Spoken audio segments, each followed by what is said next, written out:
Hello दोस्तों, मैं हूं आशिफ अली और आप देख रहे हैं लिम्रा क्लासेस। तो जैसे कि पहली वीडियो में मैंने बात की थी कि मैं कुछ सैंपल पेपर ऐसे कराने जा रहा हूं जिनको करके आप बोर्ड में इजीली 95 प्लस मार्क्स अचीव कर सकते हैं। तो उनसे रिलेटेड वीडियो मेरी स्टार्ट होने जा रही है। ये मेरी फर्स्ट वीडियो है जिसके अंदर मैं मैथ्स का सैंपल पेपर ऐसा लेकर आया हूं जिससे आपको बोर्ड में बहुत ज्यादा हेल्प होने वाली है। सेकेंड थिंग, इस सैंपल पेपर का इस वीडियो के अंदर हम पूरा सेक्शन ए कंप्लीट सॉल्व करेंगे जिसका क्वेश्चन नंबर फर्स्ट बोर्ड पर है। तो फर्स्ट क्वेश्चन में बोला गया है if x is equals to 2 की पावर 2 इंटू 3 की पावर 7 इंटू 7 की पावर 2, और यहां पर कुछ इसी तरीके से हमें y की वैल्यू भी गिवन है। फाइंड करना है HCF। तो HCF होता क्या है, सबसे पहले पता होना चाहिए। HCF हाईएस्ट कॉमन फैक्टर, इसे हम HCF कहते हैं। अब x और y में हमें HCF फाइंड आउट करना है। x और y के बीच में HCF फाइंड आउट करना है जिसमें x की वैल्यू 2 की पावर 2 इंटू 3 की पावर 3 इंटू 7 की पावर 2 और y की वैल्यू 2 की पावर 3 इंटू 3 की पावर 2 इंटू 5 इंटू 7। ये x और y की वैल्यू गिवन है। हाईएस्ट कॉमन फैक्टर निकालने के लिए कहा गया है। तो इसके अंदर हम देखेंगे कि सबसे छोटी वैल्यू कौन सी आती है। तो यहां पर 2 और 3 दोनों में से सबसे छोटी वैल्यू की पावर, अब यहां पर 2 की पावर 3 बड़ी है, 2 की पावर 2 छोटी है। तो हम इन दोनों में से लेंगे सिर्फ 2 की पावर 2 एज इट इज। 3 की पावर 2, 3 की पावर 3, यहां पर छोटी कौन सी है, 3 की पावर 3 की पावर 2। 7 यहां पर है और 7 यहां पर भी है, यहां पर 7 की पावर 2 है, यहां पर सिर्फ 7। 5 सिर्फ नीचे है लेकिन ऊपर नहीं है। x की वैल्यू में हमारे पास 5 गिवन नहीं है, इसलिए हम 5 को नहीं लेने वाले। हमें देखना क्या है, कॉमन फैक्टर। अब 2 इंटू 2 इंटू 3 भी 2 बार है, 3 into 3 into 7, 2 into 2 4, 3 into 3 9 as it is 7। 9 4 जा 36 की करेंगे 7 से मल्टीप्लाई। यहां पर हम अपना रफ वर्क कर लेते हैं। 36 इंटू 7 6 जा 42, 7 3 जा 21, 23, 7 3 जा 21, 22, 23, 24, 25। सो यहां पर हमारे पास आंसर में 252 आया है HCF। किस का HCF, x का और y का। तो ये था हमारा फर्स्ट क्वेश्चन। आप इसको नोट डाउन कर लो, आपको समझ आ गया होगा। नहीं आया है तो आप मेरे को कमेंट सेक्शन में बताइए, मैं और आपको इससे अच्छे से इसको सॉल्व करूंगा। सो सेकंड क्वेश्चन हम देखते हैं। सेकंड क्वेश्चन हमारा है right the smallest prime number and smallest composite number. अब स्मॉलेस्ट प्राइम नंबर और कंपोजिट नंबर हमें लिखना है। यहाँ पर सबसे पहले हम ये देख लेते हैं प्राइम नंबर होते कौन से हैं। प्राइम नंबर ऐसे नंबर होते हैं जो या तो 1 से डिवाइड होते हैं या फिर अपनी टेबल से डिवाइड होते हैं। तो एग्जाम्पल में 2, अब 2 एक प्राइम नंबर है, या तो ये 1 की टेबल में आता है या फिर ये अपनी टेबल में आता है। तो इसलिए हम इसको नाम देते हैं प्राइम नंबर का। स्मॉलेस्ट प्राइम नंबर हमारा 2 ही होता है। अगर हम स्मॉलेस्ट नंबर प्राइम नंबर लिखेंगे तो स्मॉलेस्ट प्राइम नंबर 2 होता है। सेकंड, अब देखते हैं कंपोजिट नंबर। कंपोजिट नंबर कौन से होते हैं, जो 3 नंबर से डिवाइड होते हैं। फॉर एग्जाम्पल मैंने यहां पर 4 लिखा। 4 या तो 1 से डिवाइड होगा या 2 से डिवाइड होगा या फिर खुद अपनी टेबल से डिवाइड होगा। तो दो से ज्यादा नंबर डिवाइड होने वाले उन्हें हम कहते हैं कंपोजिट नंबर। तो ये था हमारा सेकंड क्वेश्चन, आप इसको नोट डाउन कर लीजिए। सो क्वेश्चन नंबर थर्ड हमारे सामने है। क्वेश्चन में गिवन है if a and b are the zeros of the polynomial 5x square minus 7x plus 2। Polynomial ये है, a और b दो जीरोस हैं इस पॉलिनोमियल की। इन जीरोस का सम फाइंड आउट करना है, सॉरी इन जीरोस के रेसिप्रोकल का सम फाइंड आउट करना है। सो सबसे पहले हम a और b की वैल्यू निकाल लेते हैं। Alpha plus beta is equals to minus b upon a। अब b क्या है, b देखेंगे हम अपने इस पॉलिनोमियल के अंदर 5x square minus 7x plus 2 a b c। Alpha plus beta minus b upon a मैंने लिखा है, b यहां पर आएगा माइनस 7 और a माइनस ऑलरेडी हमारे फॉर्मूले के अंदर है, a माइनस से minus cancel 7 upon 5। Alpha into beta is equals to c on a 2 on 5। अब इनके रेसिप्रोकल का sum 1 upon a plus 1 upon b is equals to 7 upon 5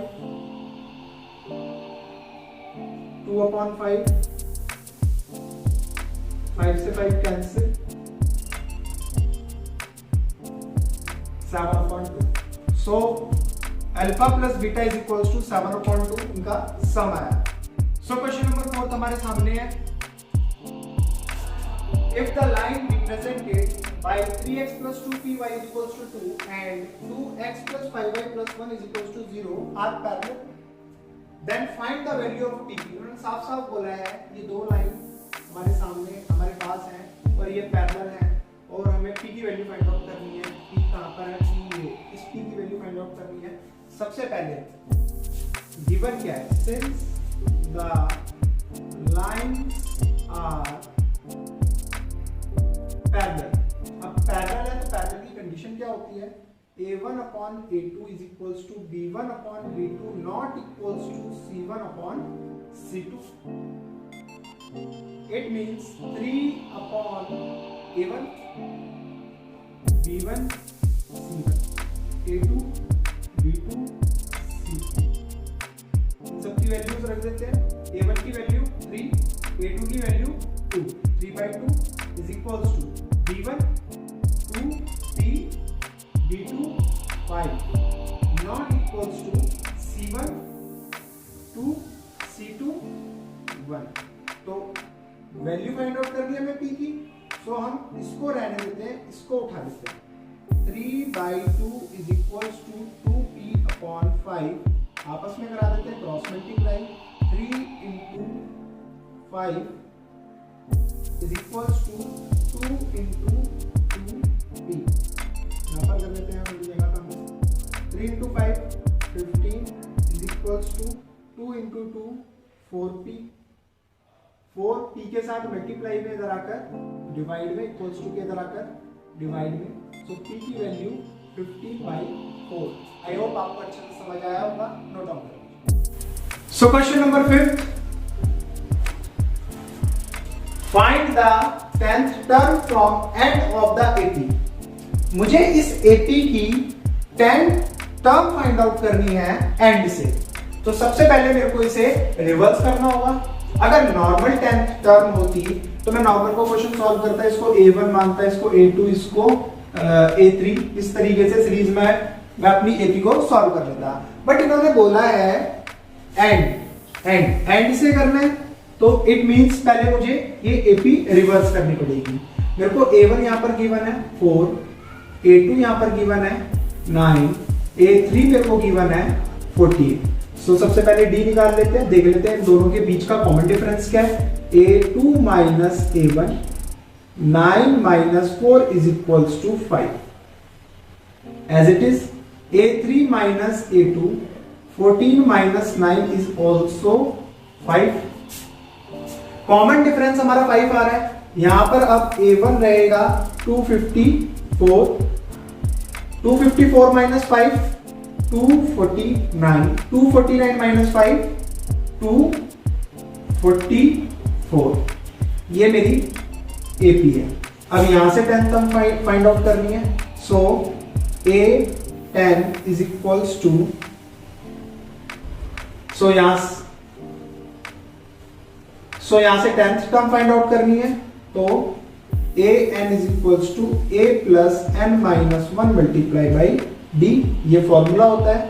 a 10th find out करनी है, ap है हमारे पास 254 plus n, number of term हो गई 10, और d है हमारे पास -5, बैक साइड में रिवर्स आता हुआ। सो 254 एज इट इज रहने वाला है, plus 10 minus 1 9 multiply by 5, 254 plus 9 5 जा 45, नेगेटिव आएगा क्योंकि यहाँ पर वैल्यू हमारी 5 नेगेटिव है। यहाँ पर कर लेते हैं 254 as it is, plus minus minus 45, 254 minus 45 कितना होता है, आई थिंक 209। सो ये है हमारी 10th टर्म इस एपी को रिवर्स करने में। 254 से बैक साइड की तरफ आएंगे, 10 कदम पीछे आएंगे तो 209 आएगा इस एपी के अकॉर्डिंग। आई होप आपको अच्छे से समझ आया। So question number 6, solve for x and y, x और y को की वैल्यू फाइंड आउट करनी है। हमारे पास तो इक्वेशन यहां पर गिवन है, x + y = 3, 7x + 6y = 2। सबसे पहले इक्वेशन फर्स्ट को हम उठा लेते हैं, x + y = 3। इन दोनों वेरिएबल्स में से किसी भी एक वेरिएबल को फ्री करा लेते हैं। इट मींस एक वेरिएबल को इक्वल्स टू के इधर भेज देते हैं, मैं y को यहां रख लेता हूं, x को इधर भेज देता हूं, या प्लस का x इधर आकर माइनस का x हो जाएगा। जैसे ही मेरा y फ्री होता है, मैं इसको नाम दे देता हूं इक्वेशन थर्ड इक्वेशन इसलिए नाम दिया मैंने क्योंकि यहाँ पर ये इक्वेशन फर्स्ट और इक्वेशन 2 क्वेश्चन में ऑलरेडी गिवन है। अब सेकेंड इक्वेशन को उठाते हैं, 7x + 6y = 2। यहाँ पर करना क्या है आपको, y की वैल्यू आपके पास एक तरीके से आ चुकी है, 7x एज इट इज लिख दीजिए, y की जगह पर हम इस पूरी वैल्यू को रख देते हैं, 6 एज इट इज, y की जगह पर 3 - x = 2, 7x as it is, 6 3 जा 18, 6 × x, 6x = 2, 7x - 6x कितना बचेगा, सिर्फ x + 18 सॉरी, x + 18 = 2, प्लस का 18 इधर आकर माइनस का 18, x = 2 - 18। अब बड़ी वैल्यू माइनस की है, यानी कि 18 माइनस का है और 2 प्लस का है, तो 18 - 2 16, और साइन आएगा जो बड़ी वैल्यू के सामने है। x की वैल्यू हमारे पास आ चुकी है -16। इसी तरीके से हम y की वैल्यू फाइंड आउट कर लेते हैं। y की वैल्यू फाइंड आउट करने के लिए हमें इक्वेशन थर्ड को उठाना पड़ेगा, y = 3 - x। हमारे पास x की वैल्यू आई थी -16, 3 - -16 माइनस प्लस 16 और 3 19। सो y की वैल्यू भी हमारे पास यहाँ पर निकल कर आ चुकी है, x की वैल्यू -16 एंड y की वैल्यू = 19। आई होप आपको अच्छे से